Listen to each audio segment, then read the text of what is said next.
Kebetulan saya mendapatkan tugas dari program Guru Penggerak untuk melakukan wawancara kepada kepala sekolah terkait pengambilan keputusan berdasarkan nilai-nilai kebajikan sebagai pemimpin.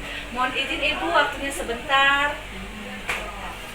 Nah, Ibu, ini ada beberapa pertanyaan. Yang pertama, kira-kira bagaimana Ibu dapat mengidentifikasi kasus-kasus yang merupakan dilema etika atau bujukan moral? Identifikasi ya. Iya. Untuk mengidentifikasi kasus-kasus etika yang jadi kita harus bisa memilah antara benar atau salah, benar atau benar. Untuk pertanyaan kedua Ibu, selama ini bagaimana Ibu menjalankan pengambilan keputusan di sekolah Ibu? Terutama untuk kasus-kasus di mana ada dua kepentingan yang sama-sama benar atau sama-sama mengandung nilai kebajikan. Ya, pertama kita harus menganalisa dulu ya, dengan persoalan apa yang terjadi di sekitar kita dalam pendidikan terutama, dan ambil resiko yang paling rendahnya. Kalau seandainya resikonya tinggi, tentunya juga penyelesaiannya beda. Jadi dilihat dari kasus yang memiliki resiko yang paling tinggi ataupun paling rendah ya Bu ya. Untuk pertanyaan ketiga Bu, langkah-langkah atau prosedur seperti apa yang biasanya Ibu lakukan selama ini?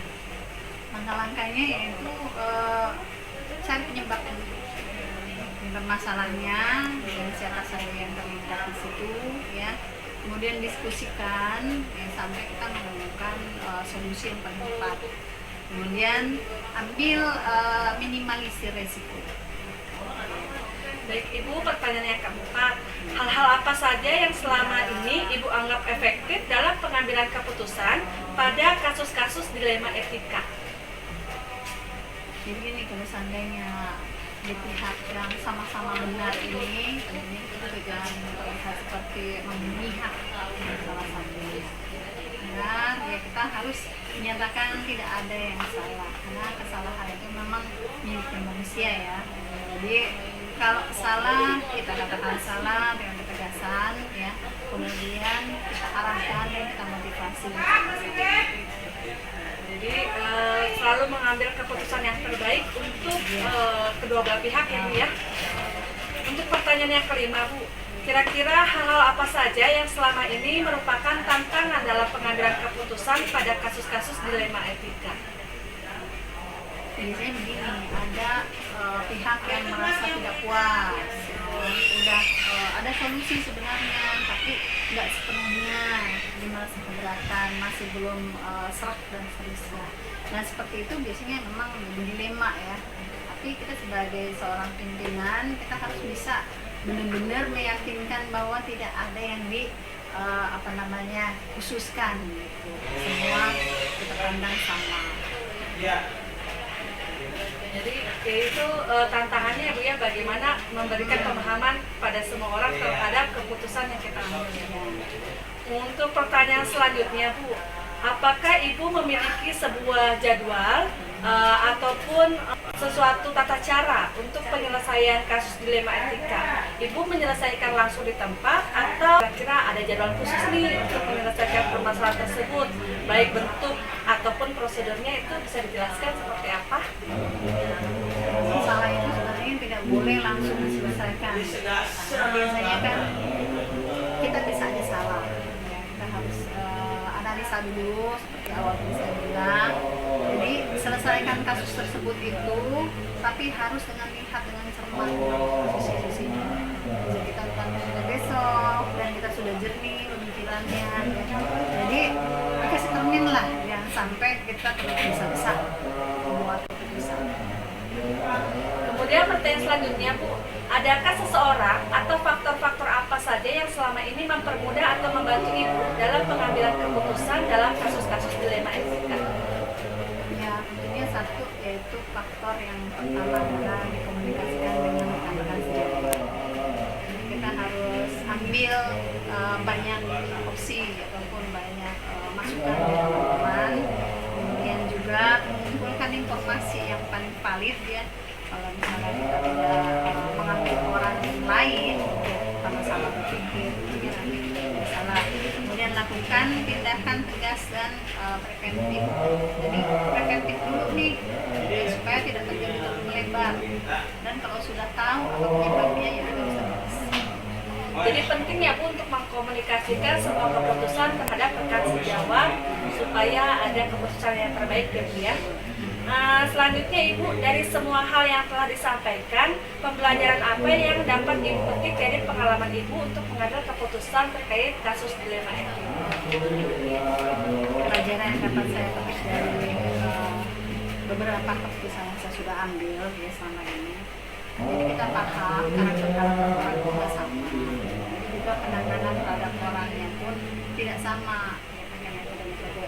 Kemudian kita harus ikut merasakan juga nih apa yang dikeluhkan dari beberapa kelompok A, kelompok B, tadi yang sama-sama, dan juga benar salah, sehingga kita tidak menyamaratakan. Ya. Kemudian harus mengutamakan kebenaran dan ketegasan. Itu emang penting banget. Dan itu salah satu pelajaran berharga.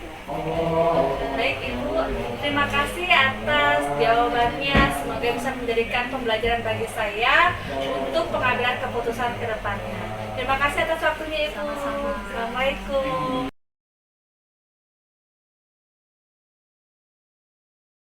Assalamualaikum warahmatullahi wabarakatuh.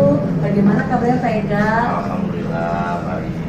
Begini Pak Ega, kebetulan saya mendapatkan tugas dari program pendidikan guru penggerak untuk melakukan wawancara kepada beberapa kepala sekolah terkait pengambilan keputusan berdasarkan nilai-nilai kebajikan sebagai seorang pemimpin. Mohon izin ya Pak bantuannya. Silakan. Saya akan mengajukan beberapa pertanyaan. Pertanyaan yang pertama Pak, selama ini bagaimana Bapak dapat mengidentifikasi kasus-kasus yang merupakan dilema etika atau bujukan moral? Ya biasanya sih ya untuk mengidentifikasikan kasus yang merupakan dilema etika atau bujukan moral itu ya kita ada dua kebijakan yang bertentangan. Misalkan kalau untuk yang dilema etika itu ya kita harus mencari posisi di mana kita tidak boleh memihak. Kita harus mencari benar-benar permasalahannya ada di mana. Kita duduk bareng antara dua pihak yang saling memiliki keinginan untuk menyelesaikan permasalahan ini, agar kita tahu dulu permasalahannya seperti apa, penjabaran masalah seperti apa, baru kita mengidentifikasinya agar permasalahan itu bisa kita ambil keputusannya secara bijak. Baik Pak, jadi perlu adanya identifikasi awal ya Pak untuk mengetahui kasus tersebut termasuk ke dalam dilema etika atau bujukan moral. Untuk pertanyaan yang kedua Pak, selama ini bagaimana Bapak menjalankan pengambilan keputusan di sekolah Bapak, terutama untuk kasus-kasus di mana ada dua kepentingan yang sama-sama benar atau mengandung nilai kebajikan? Ya, tentunya kita di swasta ya, ada di swasta ini pengambilan keputusan itu tidak hanya dari kepala sekolah, tapi juga ada dari komite dan juga yayasan. Ketika ada dua pertimbangan penyelesaian masalah ini yang membuat dilema untuk memutuskan itu, ya kita pasti akan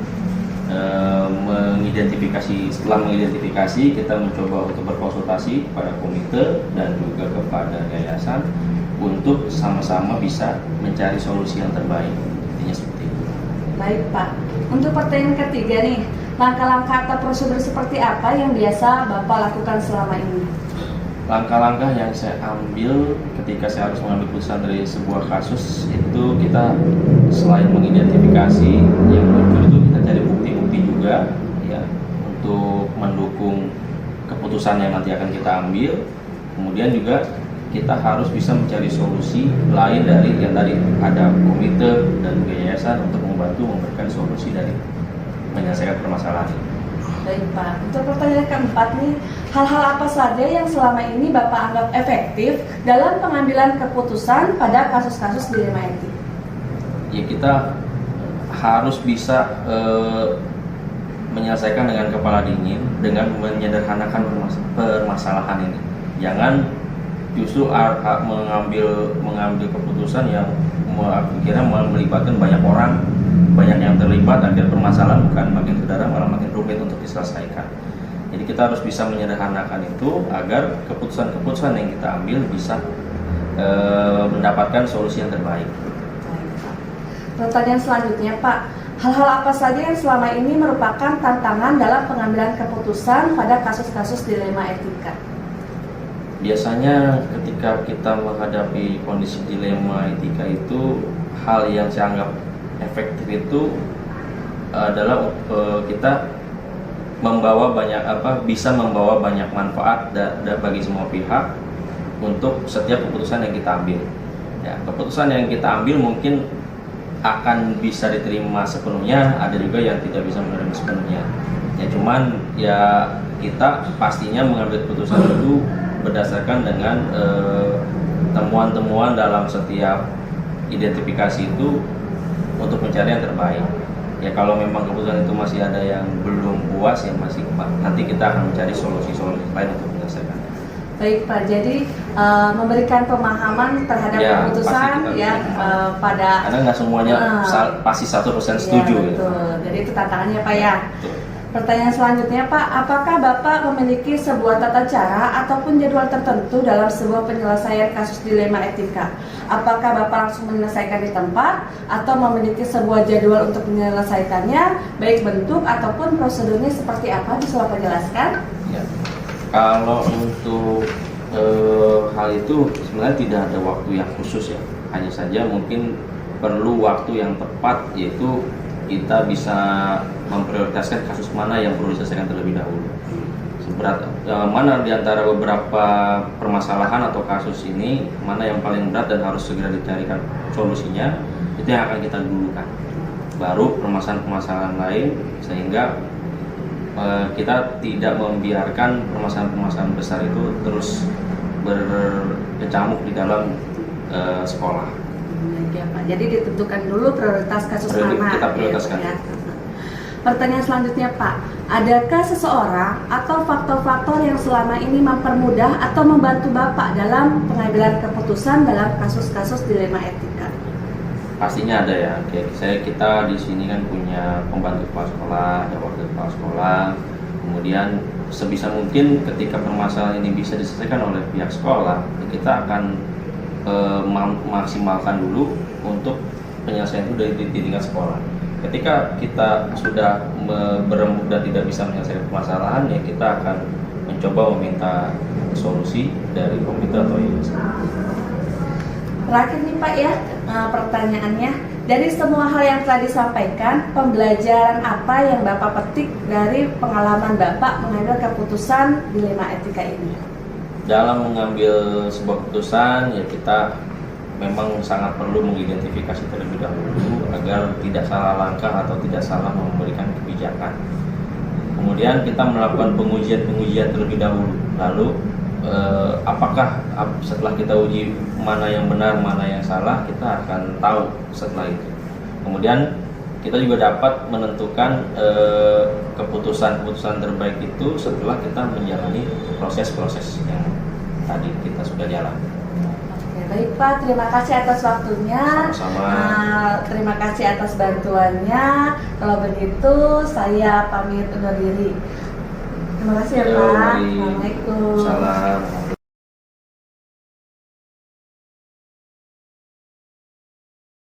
Assalamualaikum warahmatullahi wabarakatuh. Ibu Lia, apa kabarnya? Begini Ibu, kebetulan saya mendapatkan tugas dari program pendidikan guru penggerak untuk melakukan wawancara kepada beberapa sekolah, khususnya kepala sekolah, terkait pengambilan keputusan berdasarkan nilai-nilai kebajikan sebagai seorang pemimpin. Mohon izin ya Bu, akan dilakukan sesi tanya jawab beberapa pertanyaan. Baik Ibu, untuk pertanyaan pertama, kira-kira selama ini bagaimana Ibu mengidentifikasi kasus-kasus yang merupakan dilema etika ataupun bujukan moral? Untuk pengambilan keputusan ya, mengidentifikasi kasus-kasus yang merupakan dilema etika atau bujukan moral, itu kami lihat dulu masalahnya, kami lihat dulu kasusnya seperti apa. Ada yang sifatnya merugikan orang lain, ada juga yang merugikan diri sendiri. ada yang menganggap mereka benar, ada juga yang menganggap mereka tidak benar. Menurut kita itu benar, menurut mereka juga tidak benar. Jadi harus dilihat dulu kasusnya, harus dilihat dulu identifikasi masalahnya. Baik Bu, jadi yang paling penting itu identifikasi di awal Identifikasi di awal terhadap dulu. kasus yang Kita ada. telaah dulu, kita analisis dulu, gitu. Kita observasi dulu. Untuk pertanyaan selanjutnya Bu, selama ini bagaimana Ibu menjalankan pengambilan keputusan di sekolah, terutama untuk kasus-kasus di mana ada dua kepentingan yang sama-sama benar? Bagaimana ya Bu tanggapannya? Kalau untuk masalah yang dua-duanya benar gitu ya. Iya betul. Jadi di sini itu alhamdulillah karena saya di sini baru 2 bulan. Sebenarnya memang ada masalah-masalah yang didapati oleh sekolah, Tapi di awal tadi dianalisis dulu, diidentifikasi dulu. Nah setelah menemukan masalahnya apa, untuk pengambilan keputusan itu saya biasanya berbicara dengan senior-senior yang ada di sekolah dulu. Jadi mencari apa sih masalahnya, apa sih titik permasalahan dari permasalahan itu sendiri, dan lalu saya bandingkan dengan pertimbangan mereka maunya seperti apa dan saya pengennya seperti apa. Nanti setelah ketemu baru bisa kita ambil keputusan. Pertanyaan ketiga Bu, langkah-langkah atau prosedur seperti apa yang biasanya Ibu lakukan selama ini? Sama seperti tadi, jadi langkah yang pertama itu saya ulangi lagi ya, mengidentifikasi, lalu saya mencari akar permasalahannya dengan menanya kepada yang senior dan yang dituakan, yang kita anggap bisa memberikan masukan yang terbaik. Lalu saya juga melihat data-datanya. Contohnya di sini itu ketika anak upacara atau Tangerang mengaji atau English Day, itu si anak itu nggak langsung masuk, tapi dibiarkan untuk jajan dulu. Satu sisi kasihan, khawatirnya ada anak yang belum sarapan gitu, dengan alasannya mereka. Sebelum saya menemukan itu, awalnya saya lihat dulu, kok nggak langsung masuk ya gitu. Setelah upacara, setelah mengaji paginya, setelah English Day hari Rabu, setelah Rohis hari Jumat, anak itu nggak langsung masuk. Dibiarkan untuk jajan dulu di kantin. Kebetulan di sini kan ada kantin. Nah setelah saya lihat dan ternyata itu berulang, sebelum saya tegur gurunya, saya tanya dulu anaknya, karena ada yang belum sarapan, ada juga yang datangnya pagi. Saya tanya juga orang tuanya, lalu saya tanya juga gurunya. Ternyata memang jawabannya sama, mengizinkan mereka untuk sarapan beberapa menit, 15 menit untuk sarapan baru belajar gitu. Tapi satu sisi jadi nggak kondusif, acak-acakan, yang ada sampah, yang tadinya sudah bersih kelasnya jadi ada sampah. Lalu orang tua yang tadinya ada kegiatan datang lagi ke sekolah.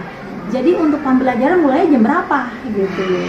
Akhirnya dari situ saya berbicara dengan salah satu guru yang bisa diajak bicara, yang sepemahaman dan masukan, dan saya juga berdiskusi dengan beberapa guru. Akhirnya kami ambil keputusan. Dari satu sisi itu kalau saya cut langsung belajar ya, misalnya setelah kegiatan langsung belajar, khawatir kasihan anak yang belum sarapan, nggak konsentrasi untuk belajarnya. Satu sisi kalau kita biarkan itu terus, yang terjadi kapan mulai belajarnya? Sedangkan kan pembelajaran itu dari jam 7 sampai jam 12 kalau kelas 6, kelas 5. Tapi kalau yang pagi kan sampai jam 10 doang. Jadi sudah kepotong gitu. Jadi banyak yang dirugikan gitu. Akhirnya saya satu sisi benar, satu sisi yang benar, dan saya nggak mau ada dua-duanya yang mau dirugikan. Itu sih langkah-langkahnya. Baik Ibu, untuk pertanyaan keempat, kira-kira hal-hal apa saja yang selama ini Ibu anggap efektif dalam pengambilan keputusan terkait kasus-kasus dilema etika? Nah, akhirnya setelah kejadian lanjut ya dengan kejadian yang tadi saya berpikir, saya juga akhirnya konfirmasi juga ke salah satu tetangga juga. Saya lihat sekeliling sekolah ini ternyata memang sekolah ini kan ada 5 sekolah ya, satu komplek itu ada 5 sekolah, dan memang rata-rata memang seperti itu. Jadi untuk membiasakan itu memang hal yang sulit ya, hal yang sulit dan juga harus bertahap, butuh proses. Akhirnya secara tidak langsung saya rapat dengan guru-guru, kita kasih bukan ultimatum ya, kita kasih kesepakatan. Jadi saya membuat kesepakatan kepada guru-guru, saya juga membuat kesepakatan dengan orang tua bagaimana pembelajaran di sekolah itu efektif itu bagaimana gitu. Buat kesepakatan. Soalnya kalau misalnya saya langsung mengambil keputusan, khawatirnya mereka kaget, khawatirnya mereka nggak sesuai dengan keinginan apa yang saya inginkan. Akhirnya kita bersama dengan orang tua murid, kita panggil perwakilan, lalu guru juga sama, kita ajak musyawarah, kita membuat kesepakatan itu keputusan. Efektifnya ya seperti itu, kita buat kesepakatan. Jadi dengan adanya musyawarah dan membuat kesepakatan sehingga nanti terciptalah keputusan yang menguntungkan kedua belah pihak. Betul, itu dia. Pertanyaan selanjutnya, hal-hal apa saja yang selama ini merupakan tantangan dalam pengambilan keputusan pada kasus-kasus dilema etik? Iya, tantangannya banyak sih. Jadi lanjut ke cerita yang tadi ya.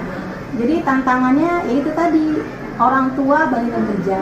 Di sini kan orang tuanya pada kerja dan rata-rata mereka kerjaannya pagi, jadi nggak bawa apa-apa. Ada juga yang nitip, ada juga yang punya bayi. Jadi ketika mereka untuk menyediakan sarapan itu kayaknya agak berat gitu. Makanya disediakanlah di sini. Memang di sini alhamdulillah di kantin itu sudah disediakan sarapan kayak lontong, kayak nasi goreng, kayak itu udah ada gitu. Jadi memang di sini sudah, dan lontong goreng segala macam itu dari orang tua murid juga gitu. Jadi kita bekerja sama dan kantinnya di sini bekerja sama dengan orang tua ya untuk anak-anak juga gitu. Jadi ya karena ada seperti itu, jadi orang tua juga mengandalkan kayaknya ya, mengandalkan di sekolah untuk sarapan di sekolah. Mungkin karena mereka juga tadi ya kesimpan itu tantangannya, makanya ya itu diadakan kesepakatan akhirnya. Jadi tantangannya itu mengajak semuanya, Betul. termasuk dalam wali murid ya untuk bekerja sama gitu. Termasuk gurunya juga ya, kita juga kebuat sepakatan juga minimal datangnya itu jangan pas jam 7 gitu, sebelum jam 7 gitu. Karena memang di sini itu kan rumahnya alhamdulillah ada yang dekat, ada yang jauh ya. Nah yang jauh itu karena kan nggak sempat untuk masak, sarapan gitu. Bagaimana caranya ya kita bermusyawarah dan membuat kesepakatan gitu. Pertanyaan selanjutnya Ibu, apakah Ibu memiliki sebuah jadwal tertentu dalam suatu penyelesaian kasus dilema etika? Nah, apakah Ibu langsung menyelesaikan di tempat atau memilih untuk menyelesaikannya nantilah ada jadwal-jadwal yang akan saya buat, atau seperti apa bentuk atau prosedurnya gitu? Bisa Ibu jelaskan? Ya, jadi untuk yang kasus yang tadi itu ya, kasus yang tadi itu kan serupa juga sama seperti kayak istirahat ya. Kalau istirahat kita ada jeda istirahat. Kalau olahraga misalnya, jadi setelah istirahat kan olahraga. Nah itu pasti ada waktu untuk jajan dulu gitu, ada waktu jajan dulu. Nah kalau hal yang seperti itu karena sifatnya istirahat itu langsung saya memang mengambil keputusan sendiri gitu. Kecuali kalau yang pagi itu kita musyawarah, kita kesepakatan. Tapi kalau untuk yang setelah istirahat lalu misalnya mereka itu olahraga misalnya, itu ya saya mohon kerjasamanya kepada guru-guru agar langsung masuk gitu, karena tidak ada istilahnya untuk jajan lagi gitu. Boleh dia minum tapi kalau untuk jajan tidak gitu. Jadi tidak ada jadwal khusus ya Bu, kalau misalnya bisa ditangani langsung, tapi kalau misalnya perlu untuk diskusi atau musyawarah baru dibuat jadwal. Ya. Nah kalau untuk yang pagi itu yang sarapan, yang akhirnya kita buat makan bersama. kita buat makan bersama. Hari apa nih kita buat makan bersama gitu. Yang belum sarapan silakan sarapan gitu. Kayak misalnya hari Sabtu, kan hari Sabtu itu kan weekend gitu kan ya. Nah itu ada waktu, kebanyakan kan pelajarannya juga eskul, pramuka. Nah itu kita boleh silakan untuk sarapan bareng-bareng di kelasnya masing-masing dengan guru-gurunya gitu. Jadi ada waktu-waktu. Tapi kalau misalnya seperti hari Senin, hari Selasa, hari Rabu, itu kita buat kesepakatan kepada oleh murid, kepada orang tua. Tapi kalau untuk yang hari Sabtu itu kita buat jadwal tersendiri, memang itu kita silakan untuk makan bersama gitu. Ada waktu jadwalnya minimal 15 menit sebelum pembelajaran, karena memang kita lihat jadwal pelajarannya kan nggak yang pokok. Kebanyakan mereka itu pada hari Sabtu pelajarannya ya larinya ke eskul. Pertanyaan selanjutnya, Bu, ada nggak seseorang atau faktor-faktor yang selama ini mempermudah Ibu untuk membantu dalam pengambilan keputusan? Alhamdulillah ada. Ya kan, jadi saya itu selalu berbicara dengan guru-guru yang senior di sini, yang sudah sepuh ya, yang sudah berpengalaman gitu. Walaupun saya di sini kepala sekolah, tapi tetap mereka adalah yang paling lama di sini. Jadi saya harus mengimbangi keadaan di sini, saya harus tahu di sini bagaimana keadaannya. Walaupun memang saya ingin yang terbaik yang di sini, tapi kan sebelumnya di sini itu ada guru-guru yang sudah lama, yang udah puluhan tahun di sini, kebiasaan di sini ada. Dan juga saya ingin masukannya mereka, makanya selalu saya berbicara kepada mereka, ingatkan saya gitu, tegur saya, arahkan saya gitu. Kita harus sama-sama, kita kerjasama di sini gitu. Yang belum rapi kita rapikan, yang belum meningkat kita tingkatkan. Tapi kalau yang sudah bagus ya itu dipertahankan. Pertanyaan terakhir, Bu, dari semua hal yang telah disampaikan, pembelajaran apa yang Ibu bisa petik dari pengalaman Ibu mengambil keputusan dilema etika ini? Ya, jadi pengambilan keputusan ini sebenarnya hal yang sulit ya, sulit. Kenapa saya bilang sulit? Karena sebagai kepala sekolah itu harus berani bertanggung jawab. Jadi ketika kita mengambil keputusan, kita harus berani menanggung resikonya. Resikonya ke depan apa, ke belakang apa gitu. Dan untuk pengambilan keputusan itu selain kita harus berani mengambil resiko, kita juga harus berani ketika nanti ada yang berbicara, ada yang nggak sesuai, yang nggak setuju, kita harus berani mengucapkannya. Kita harus berani, harus bisa mengomentari, tapi juga tidak menyudutkan gitu. Jadi itu salah satu pelajarannya sih ya. Dan jadi ya kita secara nggak langsung jadi belajar dewasa, Bijaksana. iya gitu ya, sebelum berkembang. Ya mudah-mudahan sih dengan pengambilan keputusan ini yang sudah saya lakukan, alhamdulillah semuanya sudah berjalan.